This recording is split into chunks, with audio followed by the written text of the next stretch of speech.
Welcome back, guys. In this video I'm going to show you how to find and install app called X World Wallet Visa card. So first thing first, open App Store. Just click on that blue icon right here on your home screen.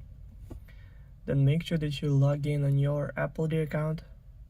Then click on the search button right here.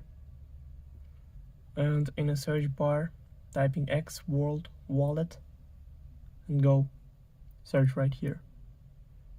Then scroll down a little bit until you find the app. So click on that, then click Get, then Install, then confirm installation through Face ID or Touch ID or using password from your Apple ID account. So now it's all done. The app is 77.7 megabytes. Also, all links will be in the description of this video. Hope you guys enjoy. Thank you for watching. Please like and subscribe for more. Bye.